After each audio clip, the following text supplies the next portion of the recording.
Assalamualaikum warahmatullahi wabarakatuh. Selamat datang di channel saya. Perkenalkan, nama saya Ira Dinovita dari kelas 12 AKL 2 SMKN 1 Bandung.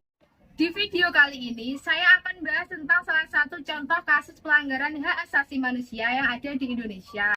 Nah, untuk lebih lanjutnya, mari kita simak video berikut ini. Yang pertama, saya akan membahas tentang pengertian hak asasi manusia terlebih dahulu. Nah, menurut Undang-Undang Nomor 39 Tahun 1999, hak asasi manusia adalah seperangkat hak yang melekat pada hakikat dan keberadaan manusia sebagai makhluk Tuhan Yang Maha Esa, dan merupakan anugerahnya yang wajib dihormati, dijunjung tinggi, dan dilindungi oleh negara hukum, pemerintah, dan setiap orang demi kehormatan serta perlindungan harkat dan martabat manusia. Hak asasi manusia berlaku kapan saja, di mana saja, dan kepada siapa saja, sehingga sifatnya universal. Hak asasi manusia pada prinsipnya tidak dapat dicabut. Kenapa sih pelanggaran hak asasi manusia ini bisa terjadi di Indonesia? Sebetulnya ada beberapa faktor yang menyebabkan pelanggaran hak asasi manusia ini terjadi. Yang pertama yaitu faktor internal, sikap egois atau terlalu mementingkan diri sendiri. Faktor yang kedua disebut faktor eksternal. Faktor eksternal yaitu penyalahgunaan kekuasaan. Saya akan membahas salah satu contoh kasusnya, yaitu tentang tragedi Semanggi. Pada bulan November 1998, pemerintahan transisi Indonesia mengadakan sidang istimewa untuk menentukan pemilu berikutnya dan membahas tentang agenda-agenda pemerintahan yang akan dilakukan.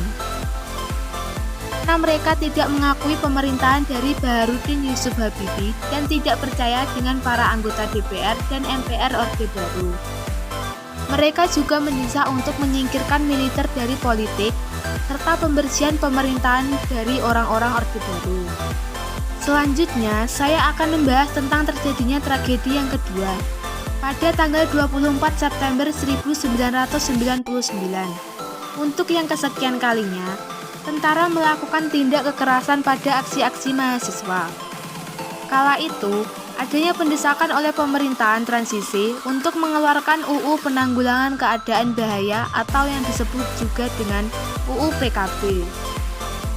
Menurut yang disampaikan oleh Komisioner Komnas Hak Asasi Manusia, yaitu Khairul Anam, ia menilai kedua kasus itu termasuk dalam pelanggaran HAM yang berat. Sebab kasus tersebut termasuk dalam berkas penyelidikan yang dilakukan oleh Komnas Hak Asasi Manusia. Yang dimaksud pelanggaran hak asasi manusia yang berat itu apa ya? Nah, saya akan membahas apa yang dimaksud dengan pelanggaran hak asasi manusia yang berat.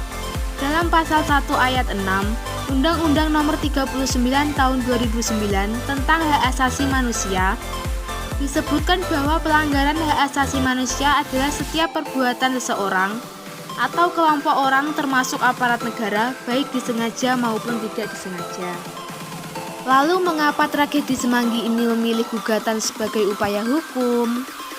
Para penggugat mengajukan gugatan sebagai upaya hukum karena kapasitasnya sebagai warga negara yang memiliki hak konstitusional ini dijamin dalam pasal 28D ayat 1 Undang-Undang Dasar 1945 yang berbunyi, setiap orang berhak atas pengakuan jaminan, perlindungan, dan kepastian hukum yang adil, serta perlakuan yang sama terhadap hukum.